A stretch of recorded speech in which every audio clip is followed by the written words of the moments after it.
J'aimerais ce soir nous inviter à lire le psaume 3. Psaume 3. Nous lirons du 1er au 4e verset. Et du 4e verset, nous tirerons notre thème sous forme d'une prière. Et j'ai intitulé cette intervention de ce soir « Relève ma tête ». Relève ma tête. Psaume chapitre 3, du verset 1er au verset 4e. Psaume de David, à l'occasion de sa fuite devant Absalom, son fils. Ô Éternel, que mes ennemis sont nombreux. Quelle multitude s'élève contre moi. Combien qui disent à mon sujet, peu de salut pour lui auprès de Dieu. Mais toi, ô Éternel, tu es mon bouclier, tu es ma gloire, et tu relèves ma tête. Amen. Je disais le thème que Dieu me met à cœur d'aborder ce soir, c'est vraiment une prière que David fait à la fin du verset 4. Relève ma tête. Avant d'aller plus loin, j'aimerais mentionner 3 choses qui sont attachées à la fois à ce psaume, mais au psaume en général. Et puis après, je vais rentrer dans la profondeur de ce psaume et puis nous allons conclure par un moment de prière. La toute première chose, c'est que ce psaume, c'est un psaume de prière, mais surtout un psaume de supplication. Vous savez, dans la Bible, il est fait mention de plusieurs sortes de prières. Et parmi les sortes de prières, il y a la supplication. La supplication, c'est une forme de prière ayant 3 caractéristiques. Premièrement, on la fait avec humilité. Deuxièmement, on la fait parce qu'on veut toucher le cœur de Dieu. Mais troisièmement, on la fait avec insistance. Supplier, supplication. La supplication est souvent l'arme de celles et ceux qui sont à bout, qui n'ont plus d'options, qui n'ont plus de solution et qui savent que si Dieu ne fait rien, rien ne va se passer. La supplication. La supplication est quelque chose de tellement fort dans la Bible que certains n'en connaissent pas la valeur. Et pourtant, plus d'une fois dans la Bible, il est fait mention non seulement de prières, mais des supplications. Dans Psaume 106, verset 44, la Bible dit « Il vit leur détresse lorsqu'il entendit leurs supplications. » Ils n'ont pas simplement prié, mais ils ont fait des supplications. Dans Osée au chapitre 12, au verset 4, parlant de Jacob, il dit « Il lutta avec l'ange et fut vainqueur, il pleura et lui adressa des supplications. » Il veut faire mention de cet endroit où Jacob dit « Je ne te laisserai pas partir, que tu m'aies béni. » Au départ, on a l'impression que c'est une prière faite avec insistance, mais là, Osée révèle que c'était une supplication. Je veux ce que tu as de meilleur. Hébreux chapitre 5, au verset 7, nous montre même que Jésus-Christ aussi a pratiqué la supplication. C'est lui qui, dans les jours de sa chair, ayant présenté avec des grands cris et avec l'âme des prières et des supplications à celui qui pouvait lui sauver de la mort. Supplication. Ça, c'est donc la première caractéristique de ces psaumes. Deuxième caractéristique, c'est que c'est l'un des rares psaumes pour lesquels les contextes de la composition nous est donné. Il arrive qu'il y ait des psaumes qui nous sont donnés sans qu'il leur donne trop d'éléments.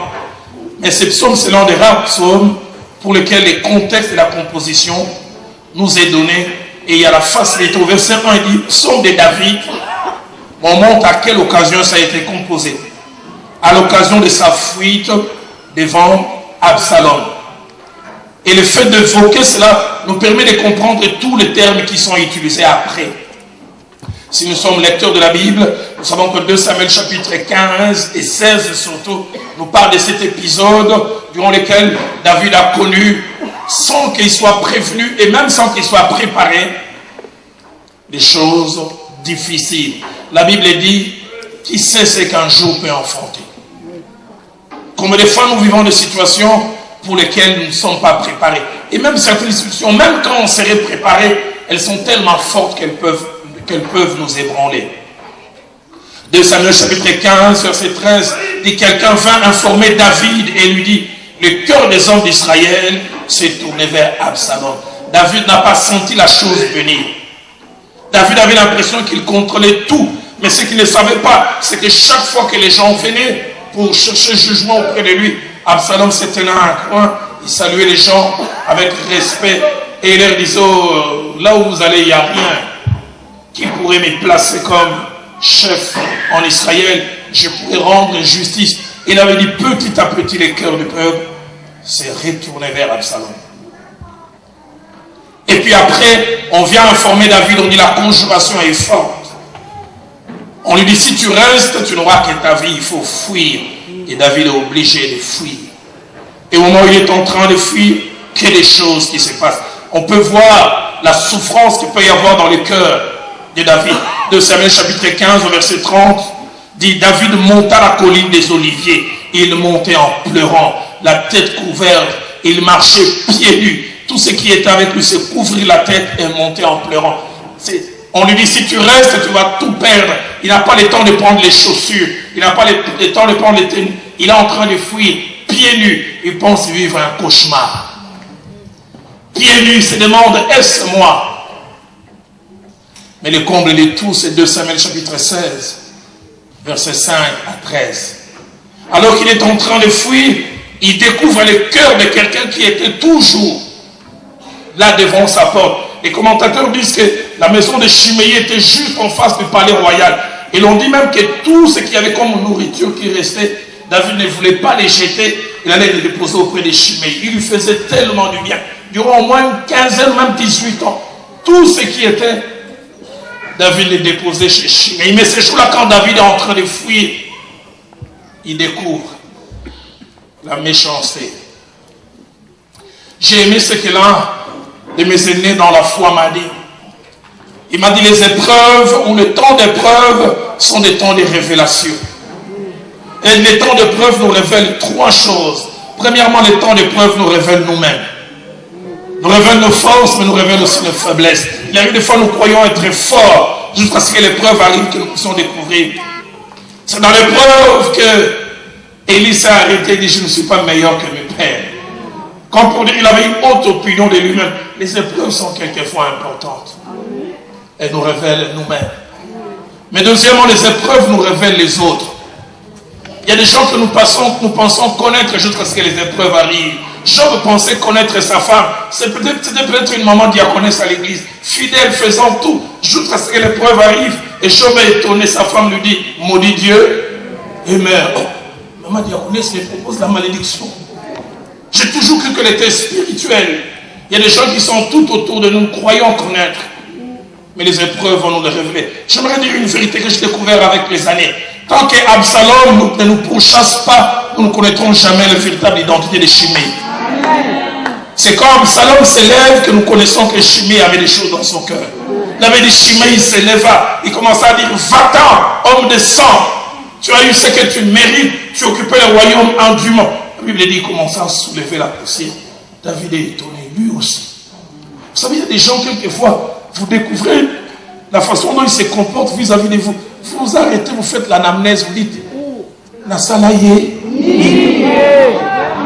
qu'ai-je fait pour qu'il me traite comme ça? David est étonné. Bon, je ne suis pas parfait, mais qu'ai-je fait à Chiméi? Vous savez, il y a des gens qui ne vous aimeront pas gratuitement. Gratuitement. Va-t'en, homme de sang. Et quand j'aime David, David c'est un homme, même dans sa souffrance, il garde les valeurs d'un véritable enfant de Dieu. Alors que celui qui est à côté de lui dit, veux-tu que je puisse lui couper la tête? Il dit, laisse. Si celui qui est sorti de mes entrailles fait cela, pourquoi tu veux faire? Qui sait si ce n'est pas Dieu qui lui permet de faire ça? Donc David vit ça. Et non seulement il vit ça, mais il voit tout autour de lui les vides se créer. Même ces gens les plus proches l'abandonnent, les fuient. On vient de dire Achitophel aussi est parti. Pieds nus, vide tout autour de lui. Il voit simplement quelques Philistins, dont Itaï de Gath, qui s'attachent à lui. Merci. Il voit simplement quelques personnes, dont les Philistins, Itaï de Gath, qui s'attachent à lui. Dans 2 Samuel chapitre 15 au verset 20, on voit l'incertitude qu'il a de son futur. Écoutez ce qu'il dit à Itaï de Gath.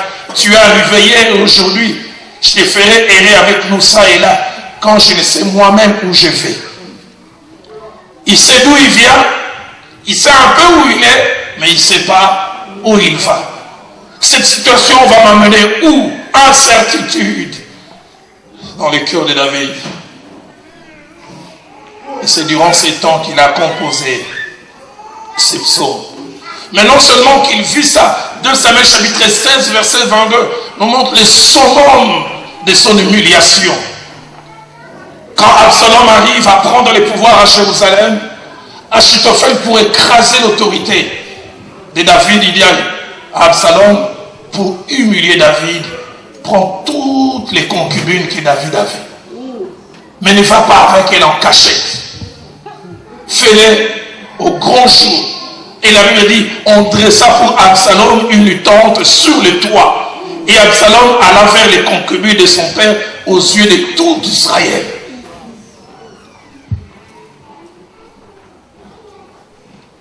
Troisième caractéristique de ces psaumes, mais ça c'est la caractéristique la plus importante. C'est les psaumes d'un homme qui souffre. Y a-t-il quelqu'un qui souffre ce soir? Vous avez dit Dieu auprès de ceux qui ont le cœur contrit. Un homme qui souffre, mais qui dans sa souffrance, dans sa douleur, n'a pas perdu une chose essentielle, la foi en Dieu. Le plus important, ce n'est pas ce qui vous arrive. Le plus important, comment vous réagissez. Et il n'a pas perdu sa foi. La preuve, ça se fait voir de deux manières. La première, c'est qu'il prie. La prière, c'est l'arme des personnes qui n'ont plus rien du tout. C'est l'arme des faibles. C'est l'arme de ceux qui, humainement parlant, n'ont plus des atouts. C'est la prière. Et je vais dire à quelqu'un là où tout a échoué, la prière réussit.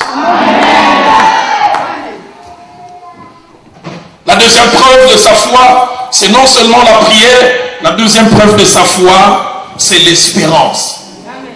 Non seulement qu'il prie, mais il espère. J'aime ce qu'il dit. Il fait le constat de ce qui se passe. Il dit au Éternel que mes ennemis sont nombreux. Il les découvre. Il découvre qu'il avait beaucoup de gens qui ne l'aimaient pas. Un ennemi, c'est quelqu'un qui vous veut du mal. Un ennemi, c'est quelqu'un qui fait de votre douleur son sujet de joie. Un ennemi, c'est quelqu'un qui réfléchit sur comment vous écraser. Vous n'avez aucune idée quelquefois des gens qui ne vous aiment pas. Mais il découvre combien ils sont nombreux. Et il ajoute encore au verset de quelle multitude s'élève contre moi. Au verset 3, il dit, combien disent à mon sujet, plus de salut pour lui auprès de Dieu. Comme je l'ai dit, le problème n'est pas toujours ce qui nous arrive. Le problème, c'est comment nous réagissons. Dans 2 Chroniques chapitre 20, verset 3, parlant de Josaphat, il a connu la frayeur quand on est venu lui annoncer que les nations se sont liguées contre lui. Mais j'aime ce qu'il a dit. Dans sa frayeur, il s'est disposé à chercher Dieu. Qu'est-ce que ta frayeur te fait faire? Qu'est-ce que ta souffrance te fait faire? Dans sa frayeur, il s'est disposé à chercher Dieu. Dans 2 Samuel chapitre 22, verset 7, David va déclarer plus tard, dans ma détresse, j'ai invoqué l'Éternel. Qu'est-ce que toi tu fais quand tu es dans la détresse? Je l'ai dit, il y a des moments dans la vie, devant des problèmes, nous avons quelquefois la possibilité de changer les situations. Par notre force, par nos relations, par tout ce que nous devons avoir comme atout. Mais il y a des moments où nous devenons incompétents. Je sais que je ne sais rien faire. Je sais que je ne peux rien bouger. J'aime quand Josaphat se retrouve dans 2 Chroniques chapitre 20, verset 12. On lui dit que 3 armées se sont liguées. C'est lui le roi. Tout le monde a les yeux tournés vers lui. Alors qu'il réunit ses peuples dans cette grande salle, il fait l'une des prières que les conseillers en stratégie lui auraient décommandées. Il dit, je ne sais que faire devant cette musique. Chut. Roi, un numéro 1 ne dit pas ça en public. Je vis chez nous dans nos pays africains, même quand l'ennemi est en train de gagner du terrain, vous la voyez passer à la télé, il dit, nous contrôlons toute la situation. Alors qu'il dit qu'il contrôle la situation, il a un hélicoptère à côté. Dès que ça va barder, mais sur le plan stratégique, il dit, nous contrôlons tout. Nous avons la même mise. Mais Josaphat dit, je ne sais que faire. J'aime encore ces rois, alors que la famine sévit en Samarie. Une femme veut le présenter comme étant la roue de secours. Il dit, oh roi, sauve-nous. Il dit, avec quoi te sauverai-je si ce n'est pas l'Éternel qui les fait? Avec les produits du pressoir ou de l'air. Seigneur, donne-moi quelquefois à reconnaître que je ne sais rien faire. J'ai vu quelquefois, dans le moment le plus difficile, mes fils se sont tournés vers moi en disant, papa, nous avons nos yeux fixés vers toi. Je dis, moi aussi, je tourne mes yeux vers mon Père, qui est votre Père aussi.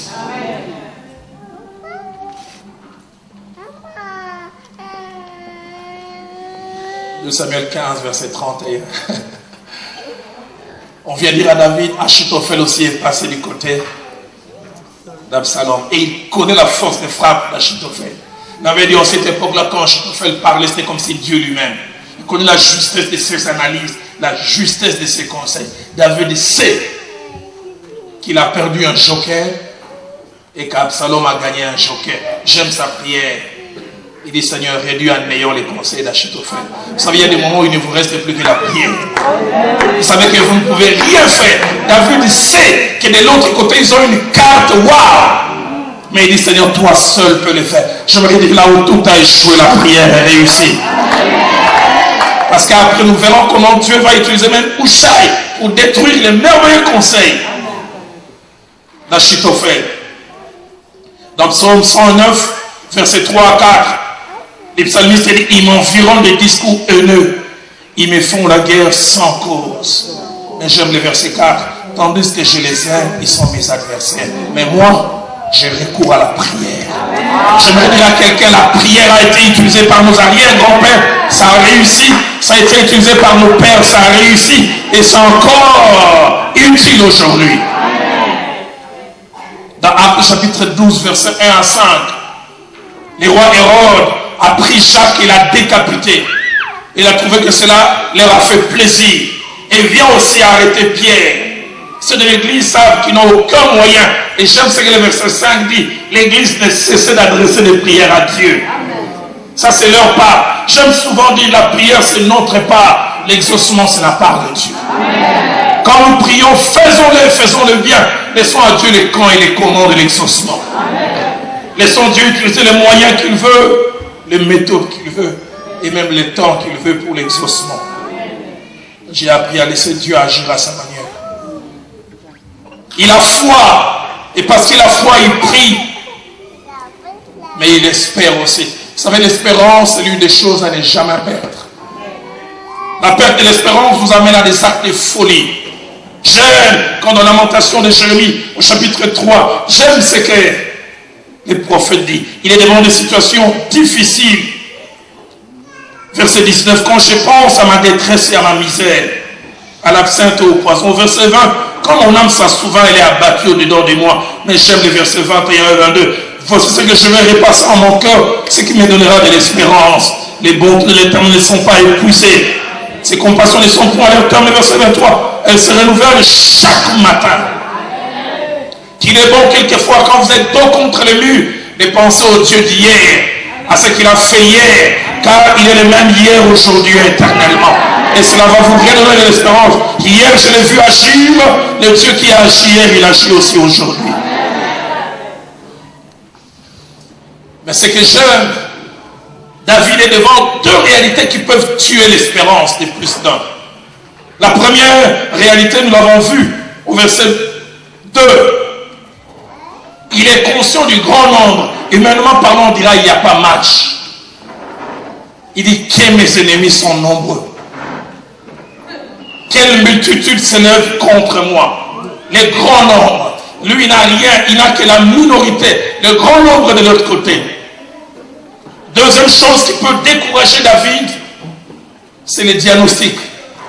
En Angleterre, on parlerait des bookmakers. Et ce qui est merveilleux, c'est que non seulement qu'il y a diagnostic, mais David, plutôt pronostic, mais David a entendu parler de ces pronostics.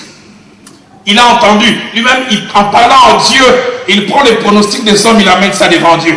Il dit, il y a ceux qui disent de moi, plus de salut pour lui en Dieu. À quoi est basé sur quoi est basé ce pronostic? Sur le fait réel. Les pronostics, ce sont des projections basées sur l'étude, basées sur les faits. Quand on vous dit non, le Real de Madrid va jouer contre Montema Pembeima. On dira déjà Ébélé à 0. Donc beaucoup d'un côté et 0. Les Quinois se mettront ensemble et diront qui va arrêter Messi? Qui va arrêter Ronaldo? Qui va arrêter tel? Il faut être réaliste.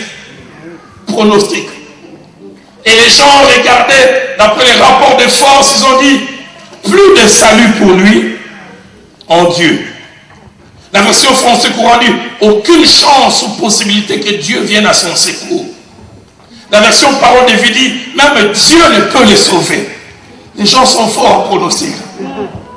Une autre version dit même Dieu ne fera rien pour lui. J'aimerais dire à quelqu'un, seul Dieu a et aura les derniers mots dans ta vie. Dieu m'a envoyé ce soir pour dire à quelqu'un, tes pronostiqueurs ne vont pas gagner. Plus de salut pour lui en Dieu. Et quelquefois, il est bon que nous entendions les pronostics des gens. Plus de salut. En lingala, il voulait dire David Wana ici les liés. Biliakié, Ikoki. Il est rassasié suffisamment, c'est fini. Il ne lui reste plus qu'à vomir. Combien il est bon d'entendre ces choses. J'aime quand l'église primitive, ils ont entendu les pronostics à l'heure sur Jésus dit, ô Seigneur, vois leurs menaces et donne à tes serviteurs. Il est bon d'entendre certaines choses. Je me souviens quand je me suis converti et que j'ai commencé à exercer les ministères, un homme qui aujourd'hui n'est nulle part dans les ministères, il a rassemblé des gens, il a dit, dites à Roland, il ne prêchera jamais, même pas devant 50 personnes dans sa vie. Dites-lui de devenir menuisier, maçon. Il dit, lui n'a pas l'appel. C'est bon quelquefois d'entendre des choses comme ça. Et quand tu entends ça, tu amènes ça devant Dieu. Oh Dieu, entends ce qu'ils disent. Il y a ceux qui disent de moi, plus de salut pour lui en Dieu. Et Dieu laisse quelquefois que tu entendes cela. Amen. Non pas pour que ça te blesse le cœur. Non pas pour que tu deviennes amer. Mais pour que tu saches les défis qui sont devant toi. J'aimerais dire à quelqu'un, le Dieu de la Bible, il aime les défis. Amen. Il y a ceux qui disent de moi, plus de salut pour lui en Dieu. Et même dans cette souffrance, on voit sa foi et son espérance. Il dit, tu es ma gloire. Tu relèves ma tête. Tu relèves ma tête. Quand David fait cette prière en disant, tu es ma gloire et tu relèves ma tête, on ne le sent pas tout de suite. Il reconnaît quand même une chose. S'il dit, tu relèves ma tête, ça veut dire que cette tête, elle est abaissée. Il reconnaît. Ma tête est baissée. Y a-t-il quelqu'un qui a une tête baissée ce soir? J'aimerais dire, Dieu est capable de relever la tête. Il dit, tu es ma gloire, tu relèves ma tête. Et il reconnaît premièrement que sa tête est baissée. Mais deuxième chose qu'il reconnaît, c'est que lui-même ne peut la relever. C'est pour ça qu'il dit, c'est toi qui vas la relever. Je ne peux essayer. Les rapports de force sont différents, mais toi tu es ma gloire. Et tu relèves ma tête. La tête baissée dans la Bible signifie plusieurs choses. Du reste, même la version française courant dit, tu es celui qui va me redonner la dignité et la fierté. Amen. Pourquoi il veut dire, je l'ai perdu. J'ai couru pieds nus. Même les gens que je ne me considérais pas hier ont commencé à me jeter la poussière. Ah.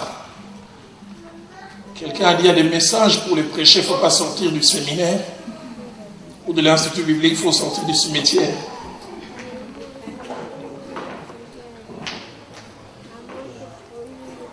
Papa Cyril lançait quelque chose. Fin 2006 et 2007. J'ai durant ce temps-là eu la tête baissée. Tête baissée. Subitement, j'ai eu des problèmes qui sont arrivés. Subitement, des faussetés ont été dites sur moi. Et il y a quelque chose que j'ai protégé jalousement dans ma vie, c'était la réputation. Je ne voulais jamais qu'on touche à ma réputation. Et on a touché ma réputation à un point inimaginable. Je me souviens un jour du mois de mars 2007, j'étais en ville chez nous à Kinshasa. Je suis rentré dans quelques agences de voyage, je voulais faire quelques réservations. Je devais aller au Maroc puis aux États-Unis. Je vois cette jeune fille qui est en train de m'aider à faire la réservation. Elle lève la tête 2-3 fois. Elle dit, pasteur, j'ai apprécié beaucoup quand je te suivais à la télévision à Kinshasa. Déjà, le temps de la conjugaison qu'elle a utilisée là m'a fait mal. J'ai apprécié beaucoup. Donc, ça appartient au passé. Donc, maintenant, je ne t'apprécie plus.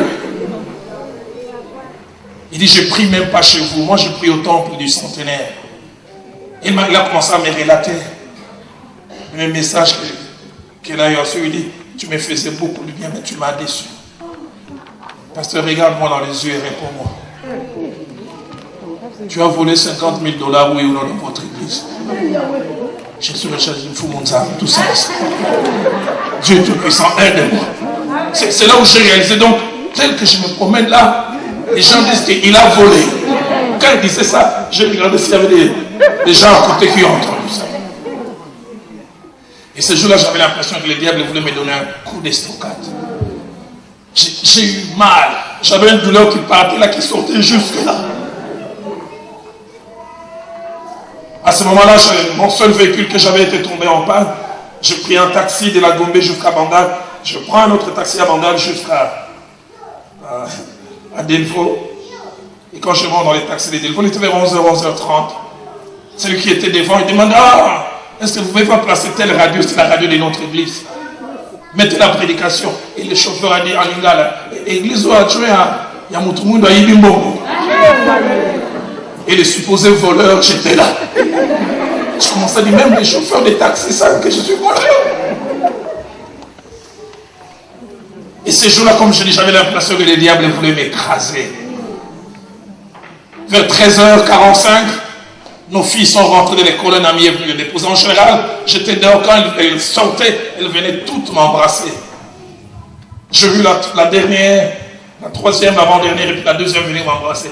L'aînée est passée, j'ai simplement vu qu'elle avait les yeux rouges. Elle est passée directement. Je l'ai appelée, elle ne voulait pas revenir. J'ai appelé sa maman, je lui ai dit, mais comment Eunice peut être impoli comme ça?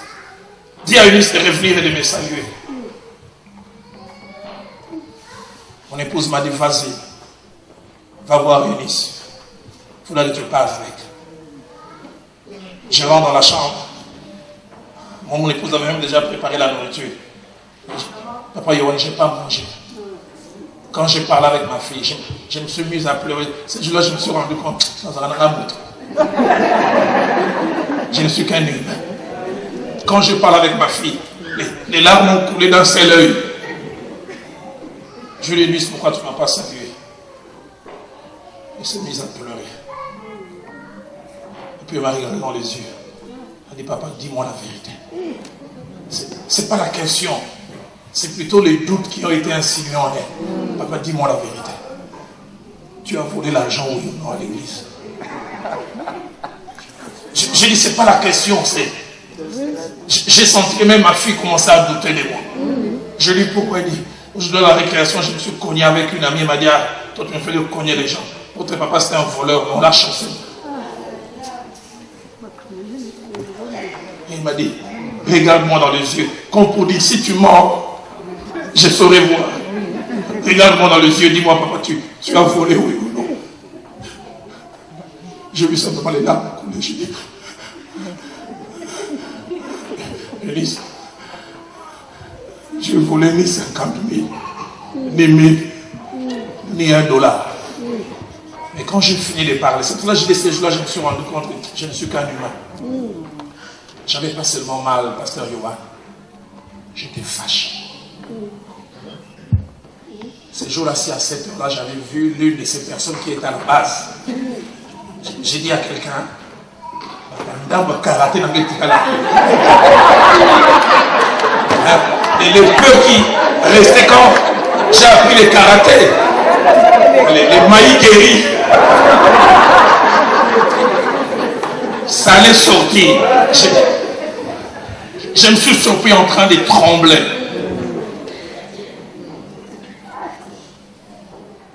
Pourtant, on avait préparé les repas que j'aime le plus, les macayab. Et je n'ai pas mangé. Les soirs, je n'ai pas mangé. Je suis resté dans ma chambre, je ne faisais que pleurer. Dans ma tête, tout s'écroulait. Quand j'ai prié, Dieu me dit, Roland, une seule chose. Tais-toi, je veux que tu dises rien. Garde le silence. Je dis non, Seigneur, je ne veux pas garder le silence. Il faut que je me défende de moi-même. Il me dit, garde le silence. J'aimerais dire à quelqu'un, garde le silence. L'Éternel combattra pour toi.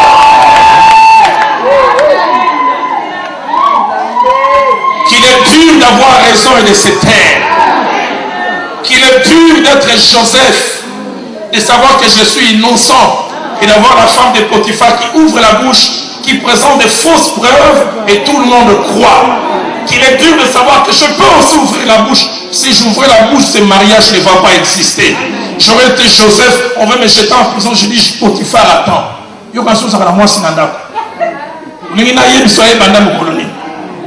J'allais avoir raison, un mariage allait voler en éclats. Je n'ai jamais oublié. Ce soir-là, ma mère est venue me voir et dire, Roland, Dieu m'a dit de venir te dire de te taire. Je dis pourquoi, maman? Il m'a donné un exemple que je n'ai jamais oublié. Ma mère n'a pas beaucoup étudié, mais elle a une sagesse fantastique. Il m'a donné l'exemple d'une femme. Il dit, une femme avait un jour quitté son mari. Elle a pris ses clics et ses claques, elle est partie. Tout le monde a commencé à la condamner, mais pour quelle raison elle doit partir? Elle s'est taisée. 1 mois, 2 mois, 3 mois, tout le monde disait, mais qu'est-ce qui s'est passé de si grave? À un moment, elle a craqué. Elle dit, vous voulez savoir pourquoi je suis parti? J'ai surpris un jour mon mari, permettez-moi d'en parler, sur notre fille de 14 ans. Tout le monde, vous comprenez maintenant. Mais maman a dit, autant désormais elle est dédouanée, mais qui épousera cette fille des hommes? Si elle s'était, personne ne va comprendre. Si elle parle, elle est dédouanée, mais quelqu'un est sali à vie. Et maman a dit, Roland, tais-toi. J'aime quand Dieu dit, garde le silence, l'Éternel combattra. Le silence est quelquefois un exercice difficile, mais un exercice merveilleux. J'ai connu ça. Durant ce temps, je m'asseyais chez moi. J'avais l'impression que tout s'écroulait, pourtant tout n'est pas écroulé. J'aimerais dire à quelqu'un, avec Dieu, ce n'est jamais fini, tant qu'il n'a pas dit que c'est fini. Aujourd'hui, quand je suis devant cette œuvre et que je vois plus de 5000 personnes qui viennent jeudi après jeudi prier, j'ai dit, il y a un Dieu dans le ciel. Quand je vois cette œuvre qui va de l'avant, je dis, il y a un Dieu dans le ciel. Avant même d'aller à la conclusion, j'aimerais dire, il y a des problèmes qui appartiennent à ta solution. Mais que Dieu a donné un gérant appelé le temps. Le temps est quelqu'un de fantastique. Le temps, c'est corriger les choses. Laisse simplement passer le temps. Le temps va révéler qui avait raison, qui avait tort. Le temps. Ce que j'aime, c'est que même Jésus-Christ, mon créateur, c'est lui qui a créé le temps. Il s'est fié au temps pour qu'on corrige sa véritable identité. La Bible dit que les Juifs l'ont dit de lui qu'il était un imposteur. Mais j'aime ce que Zacharie dit. Zacharie montre qu'à la fin des temps, quand Israël sera coincé de partout, même abandonné par ses alliés les plus forts, là il suppose les États-Unis, ils crieront pour que les Shiloh viennent intervenir. Et la Bible dit qu'ils verront, ils verront celui qu'ils ont percé. Et la Bible dit, ils pleureront sur lui comme on pleure sur un fils premier-né. Ils reconnaîtront ces jours-là. Malgré qu'on l'avait percé, c'était donc lui. Si le créateur du temps s'est fié au temps pour que son problème soit résolu, pourquoi pas toi? J'aimerais dire encore à quelqu'un, Dieu peut travailler pour toi sans toi. Nous voulons trop nous défendre. Nous voulons nous-mêmes rétablir les choses. Joseph s'est tué et Dieu a parlé.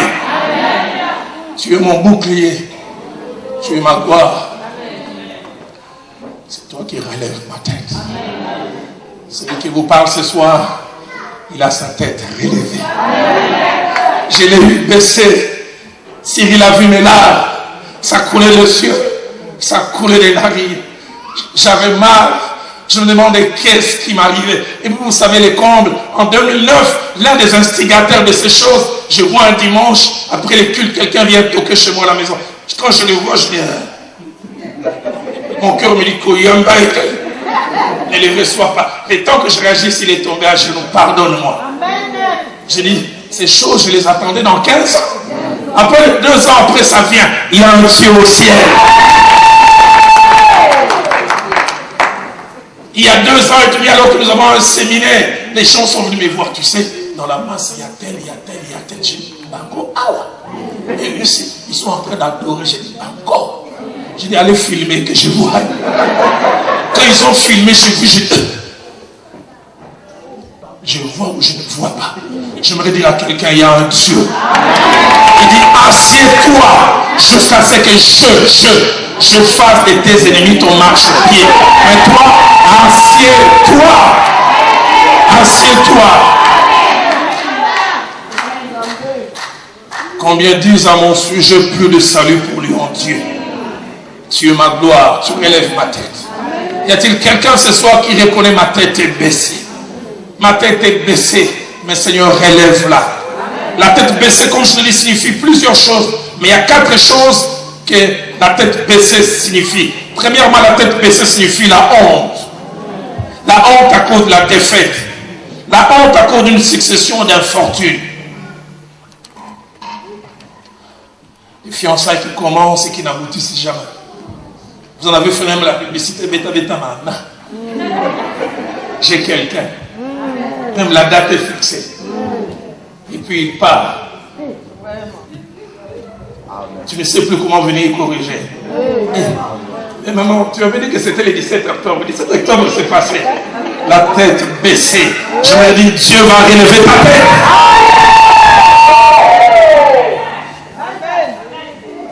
Il y a des gens qui ont la tête baissée en famille.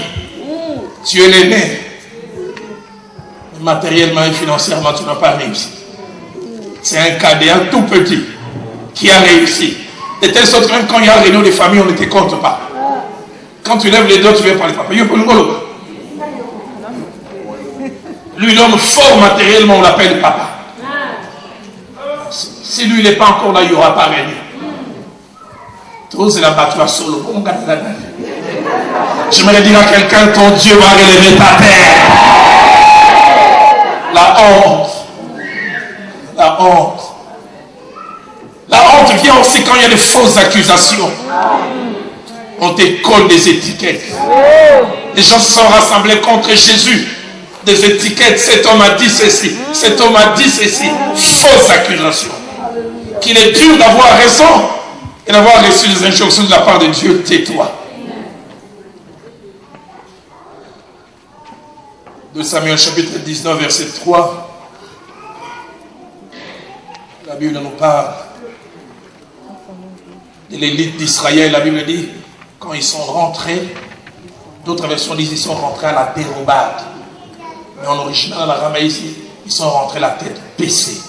Honte parce que c'était presque comme si des gens qui avaient perdu une bataille. J'aimerais dire à quelqu'un, si tu as la tête baissée, Dieu s'occupe des gens qui ont la tête baissée.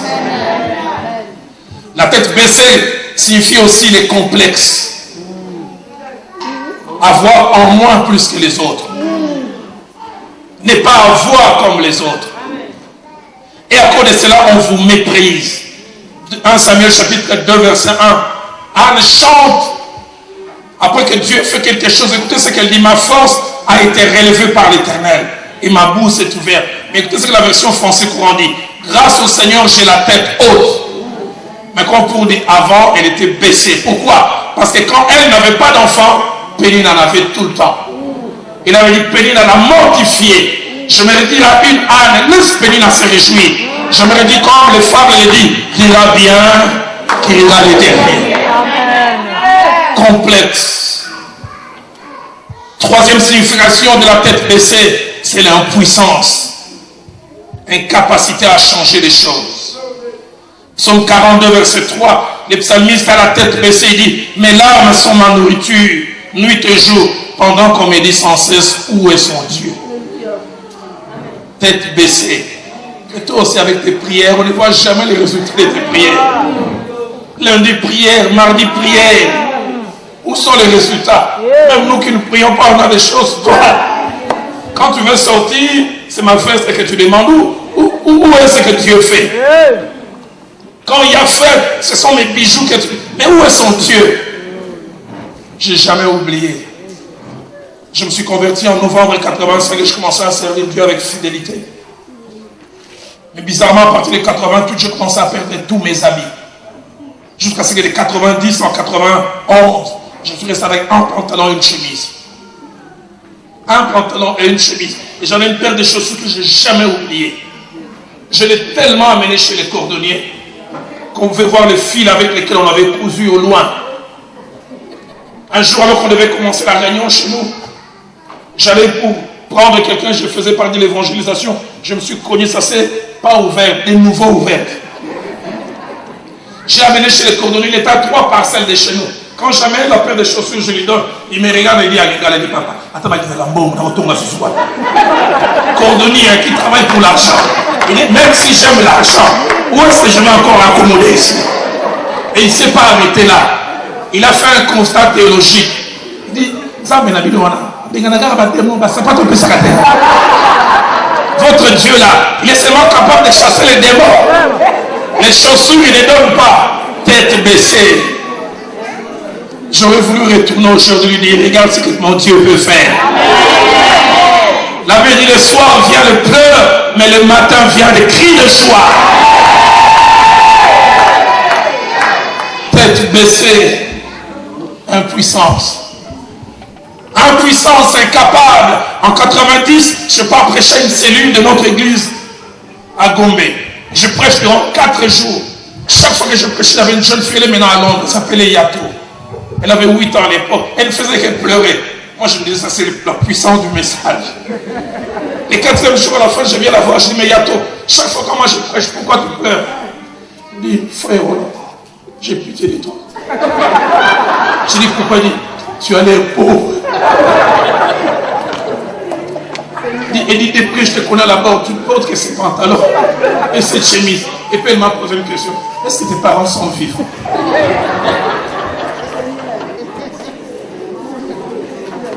Tête baissée. Tête baissée. Tête baissée durant ce temps, je me suis intéressé à une jeune fille. J'ai seulement lui demander la main. C'était mon droit d'aimer. C'était même mon droit de parler. Et quand je suis allé vers elle, elle m'a regardé et dit, est-ce que tu t'es bien regardé avant de prier? Mais je l'appréciais tellement que j'ai insisté. Et puis il m'a dit, en plus, tu sais, si trop, moi je veux aller aux États-Unis. J'ai déjà été chez vous. Aux États-Unis, toi, tu vas venir à la nage? Ou par quel moyen? Et je dois vous assurer, quand il disait ça, il n'avait pas tort par rapport aux réalités de l'époque. Mais je n'ai jamais oublié. En 2007, je me suis retrouvé aux États-Unis. Je prêchais dans une église anglophone. Et quand on m'a présenté, j'ai entendu quelqu'un dire, c'est mon frère, c'est mon frère. Je regardais. Il y a un Dieu au ciel. Dieu ma gloire, c'est toi qui relèves ma tête. Et grand était mon étonnement. À la fin de la réunion, je suis allé vers elle. Elle connaissait tous mes enfants. Comment va Eunice? Les ex sont terribles. Les ex sont terribles. Comment va Eunice?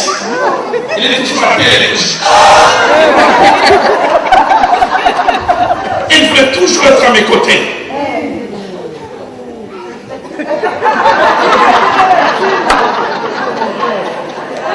Et le soir, quand je voulais partir, elle a lâché. Je l'ai vu au moins me regarder. Puis je dis, qu'est-ce qu'elle dit? Naratayoa. J'ai pas ouvert la bouche. Au fond de mon cœur, j'ai dit, on va t'engager. Dieu ma gloire, c'est toi qui relèves ma tête. C'est toi qui relèves ma tête. C'est pourquoi j'aime beaucoup mon épouse Viviane. Je dis souvent à l'église, il faut placer son nom dans Hébreux 11. Parmi les héros de la foi.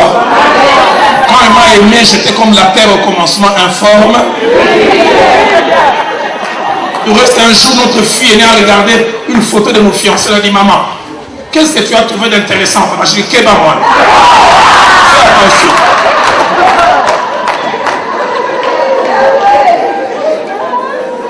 Le jour où je suis allé lui demander la main, je portais des chaussures en plastique qu'on appelait papa l'équipe.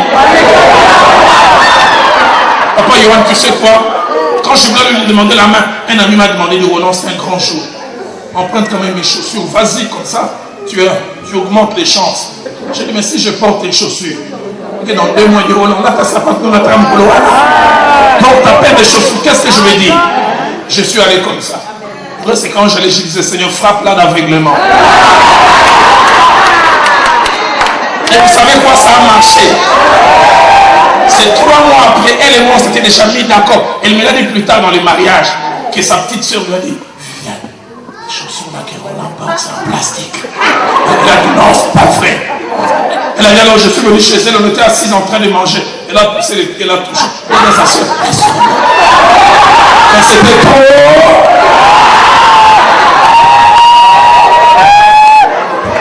Relève ma tête. Relève ma tête. Relève ma tête. Relève ma tête. Tu relèveras ma tête. Ma vie ne se terminera pas ici. Mon parcours ne se terminera pas ici. Mon parcours ne se terminera pas ici. Mon Dieu va se faire gloire. Je vais dire à quelqu'un, ici à Romainville et partout ailleurs, on ne priera que le Dieu d'Abraham. On ne priera que le Dieu d'Isaac. On priera que le Dieu de Jacob. On priera ton Dieu.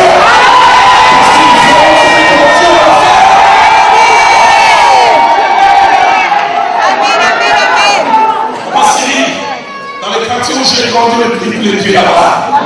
On ne prie plus le Dieu d'Isaac. Non pas qu'il n'existe pas. On prie le Dieu de Romain. Ils ont vu commencer. Ils ont vu ce Dieu me prendre la fumier. Ils ont vu m'amener jusqu'où je suis. J'aimerais te dire, tu es un Dieu. Que quelqu'un m'aide à crier, relève ma tête. Je suis venu te dire, il le fera. Il va relever ta tête. Le temps n'est pas un problème pour lui. Non, j'ai 60 ans, j'ai 55 ans, il va le faire.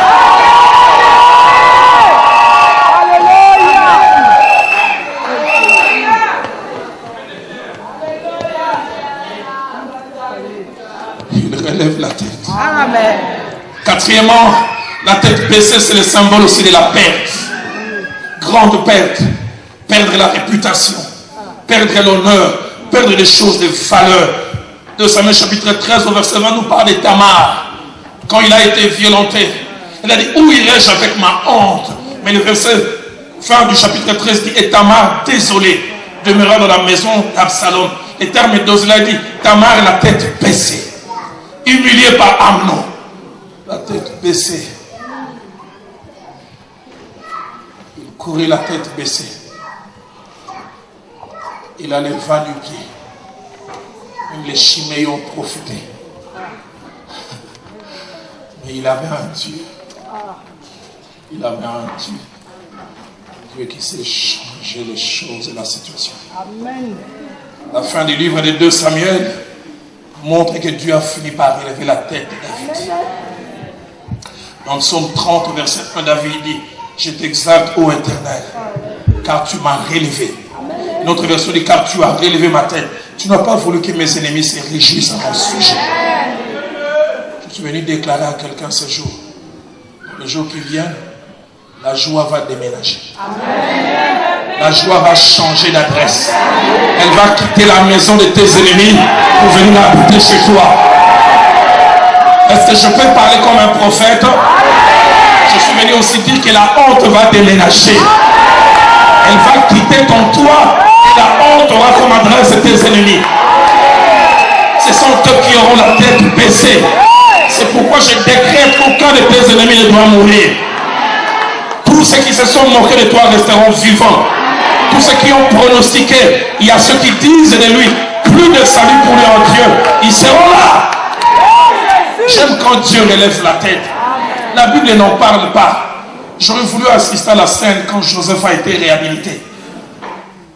Et que dans le palais royal, on dit aujourd'hui, tous les corps de la République viennent refaire allégeance au Premier ministre. Tout le monde était là, à part le Premier ministre et le Pharaon. Et puis on a annoncé la deuxième personnalité du pays. Le Premier ministre. Exactement, merci prédicateur adjoint. Vous savez, la meilleure, Potiphar et sa femme se sont levés aussi. Et je m'imagine Joseph en train de passer et les saluer. Il a vu la femme de Potiphar. Dans le regard seulement, il a dit, maman, tout ce qui va. Où est-ce que nous en sommes? J'aimerais dire à quelqu'un, tu as un Dieu. Il va relever ta tête. Dieu me dit de dire à quelqu'un, de ce qui mange sortira ce qui se mange. De ton lion sortira le miel.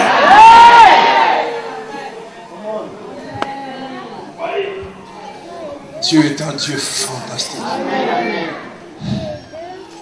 Il y a 3 choses qui se passent lorsque Dieu relève notre tête. La première, c'est que notre foi en lui est renforcée. Quand Dieu relève notre tête, notre foi en lui est renforcée. La deuxième des choses qui se passe lorsque Dieu relève notre tête, nous les connaissons mieux. Il arrive des fois, nous les connaissons en théorie. C'est quand il fait certaines choses, nous pouvons dire comme Job, mes oreilles avaient entendu parler de toi, mon œil t'a vu. Moi, il y a des choses que je crois par rapport à Dieu, ce n'est pas parce que c'est écrit noir sur blanc. C'est parce que je l'ai expérimenté. J'ai vu Dieu partir du néant et relever la tête. J'ai vu ce que Dieu sait faire. C'est relever notre tête. Quand nous avons voulu commencer notre église, Dieu m'a fait 2 clins d'œil. Le premier, j'en ai parlé ici. Il y a quelqu'un qui m'a offert 45 000 $. Comme ça, quelques semaines avant. Mais la deuxième des choses qui m'a encouragé, c'est que 2 semaines avant que l'église, non, 10 jours avant que l'église ne commence, on avait fait commencer à faire la publicité, mais ce n'était pas ce qu'on voulait. Jusqu'à ce que les jeunes gens de l'église en train d'afficher, parti par là, viennent me dire, pasteur, il y a un homme qui veut te voir. J'en ai parlé une fois à Papa Cyril. Cet homme m'appelle, il me dit, tu es mon pasteur. Je fais partie de l'agence qui fait la publicité de meilleure qualité ici à Kinshasa. J'ai mes panneaux à Place Victoire, Place Forescom et à Kitambo. Et par jour, les grandes sociétés me payent 300 $ par jour pour faire passer les publicités. J'aimerais t'occuper ces 3 endroits pour 10 jours. Et je les ferai passer ainsi.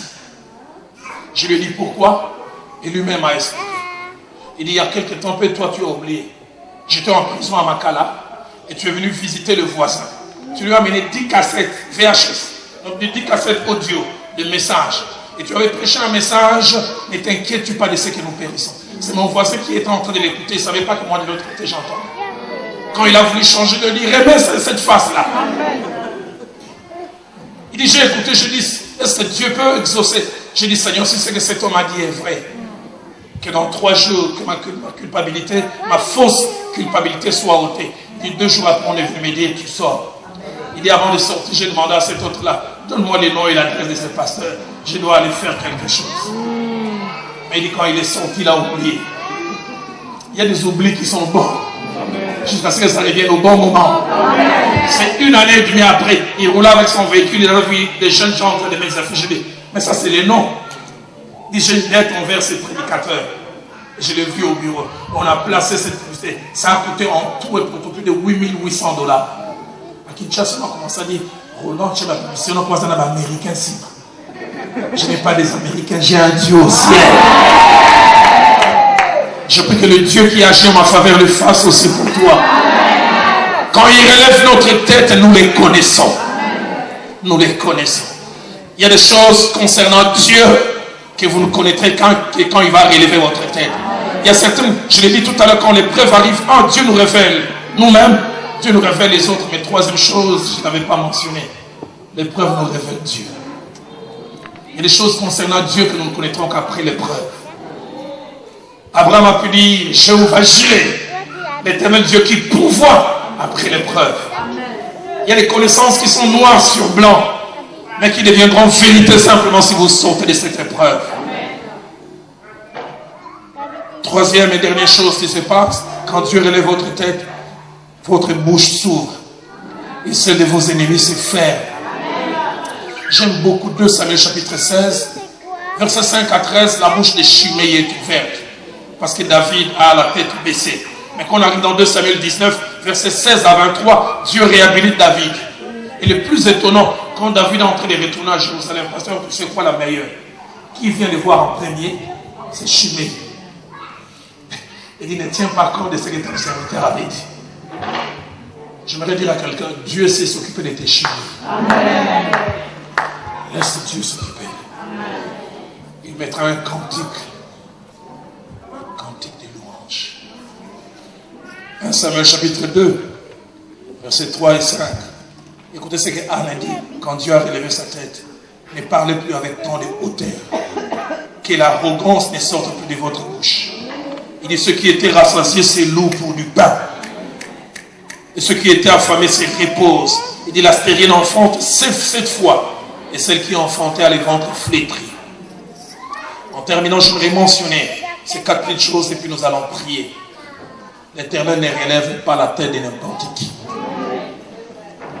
Certes, nous voulons que nos têtes soient relevées. Mais Dieu ne relève pas la tête de n'importe qui.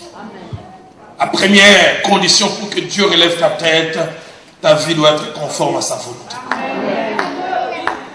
Si tu marches dans les péchés, dans les compromis, tu fais toutes sortes de choses. Tu sors avec les maris d'autrui, tu fais je ne sais quoi. Et tu sollicites qui te relève la tête, tu risques d'attendre longtemps. Avec l'Éternel promène son regard sur toute la terre pour soutenir ceux dont les cœurs sont tout entiers. Tu veux que Dieu relève ta tête? Remplis les conditions. David a dit, si j'avais fomenté l'iniquité, Dieu ne m'aurait pas exaucé. Mais j'aimerais dire, quel que soit là où tu es tombé, le Dieu de la Bible, c'est le Dieu miséricordieux. Car la Bible dit, autant l'Orient est loin de l'Occident, autant il est loin de nous nos transgressions. J'aime quand David dit, s'il gardait les souvenirs de nos iniquités, qui subsisteraient. Deuxième condition pour qu'il relève notre tête, si nous voulons qu'il relève notre tête, nous devons avoir foi en lui. Or, il faut que ceux qui s'approchent de Dieu, croient que Dieu existe. Amen. Deuxièmement, qu'il est le rémunérateur de ceux qui les cherchent. Troisième et avant-dernière condition, pour que Dieu relève votre tête, vous devez les laisser faire les choses selon lui. Selon lui. En son temps et selon son bon vouloir. J'aime quand Dieu agit. David a simplement prié. Et le parcours d'Absalom s'est arrêté par un arbre. Arme inattendue. Alors qu'il était en train de courir. Ce n'est même pas d'abord une personne, c'est un élément de la nature. Vous savez, Dieu peut utiliser n'importe quoi pour apporter solution à votre problème. Laissez Dieu être Dieu. Quatrième et dernière chose, et je termine par là. Si tu veux que Dieu relève sa tête, quatrième condition, comprends la leçon pourquoi il a permis que ta tête soit baissée. Car certaines fois, Dieu laisse que notre tête soit baissée parce qu'il veut nous apprendre des choses. Dans Psaume 119, au verset 67, les psalmistes diraient avant d'avoir été humilié. Le terme humilié là veut aussi dire avant que ma tête ait été baissée, je m'ai garé. Pourquoi Dieu a voulu baisser sa tête? Parce qu'il s'est garé. Mais il dit maintenant, j'observe ta parole. Toujours dans les mêmes psaumes, au verset 71 ou 71, j'aime ce qu'il dit. Il dit, il m'est bon d'avoir été humilié. Et le terme humilié là aussi veut dire, il m'est bon d'avoir eu la tête baissée. Le terme bon veut dire profitable, qui enrichit. Il dit, il m'est bon d'avoir eu la tête baissée. Et vous savez la meilleure, j'ai souvent étudié la vie de David. David a composé les 65% de ses psaumes avant l'incident d'Absalom. Entre sa jeunesse, avant ses 15 ans, jusqu'à ce qu'il parvienne à la royauté, David a composé au moins 62% de ses psaumes. Il a beaucoup chanté quand il était gardien des troupeaux. Il chantait parce qu'il avait le temps. Quand il allait déposer les troupeaux, il n'avait pas grand chose à faire. Il prenait sa harpe et il chantait pour Dieu. Et c'est ce cœur d'adorateur que Dieu a aimé. Combien de fois nous perdons les profils qui a plu à Dieu pour qu'il nous fasse arriver à un certain endroit. Et quand Dieu veut que nous perdons ces profils, nous-mêmes des fois provoquons des situations pour que nous puissions retrouver ces profils. Plus tard, il est devenu un chef de bande. Et durant ce temps où il est devenu chef de bande, les historiens disent qu'il avait à sa main gauche son épée, à sa main droite toujours la harpe. La harpe encombrait l'épée, mais il savait que la force de l'épée venait de la harpe. Quand il chantait, il retrouvait la force. L'Éternel est mon berger, je ne manquerai de rien. Quand il est devenu roi, il a composé seulement 4 psaumes les 2 premières années. Puis durant plus de 16 ans, sa harpe a commencé à chômer dans les palais royaux. David regardait la harpe et dit, j'ai la volonté de te jouer, mais je n'ai plus le temps. J'aimerais dire, si tu abandonnes ta harpe, Absalom te fera retrouver la harpe.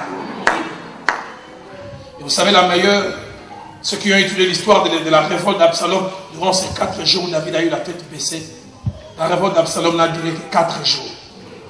Vous savez, la meilleure, durant les 4 jours, David a composé 14 psaumes, dont les psaumes 3. 16 ans, 0 psaume. 4 jours, 14. Donc si la révolte avait duré 10 jours, on aurait pu mettre 200 psaumes.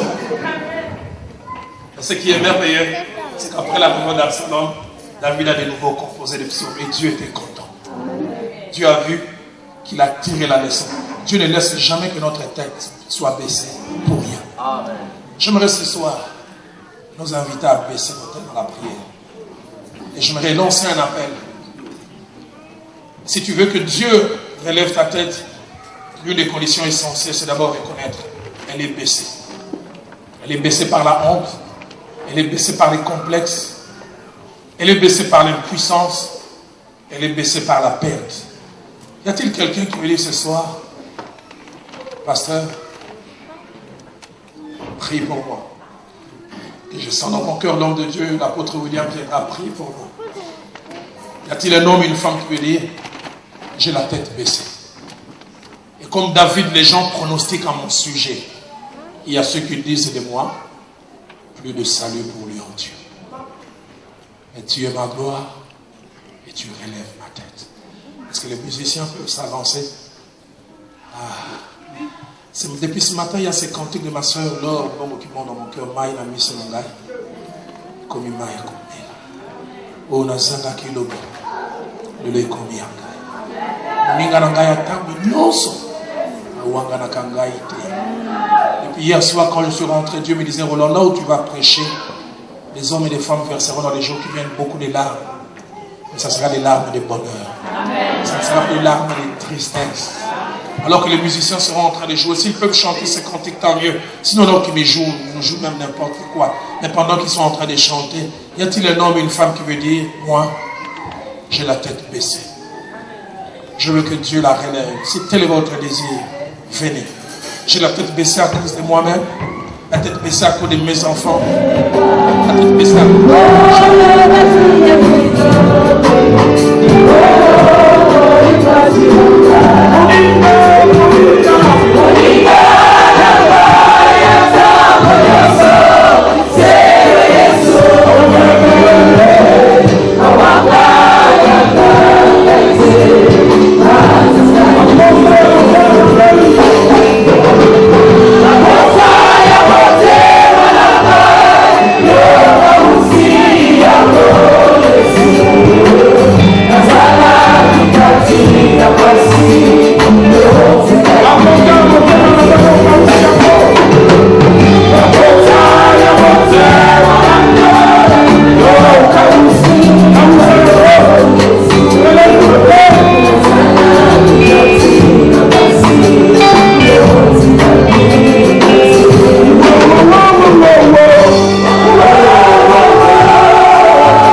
I want God,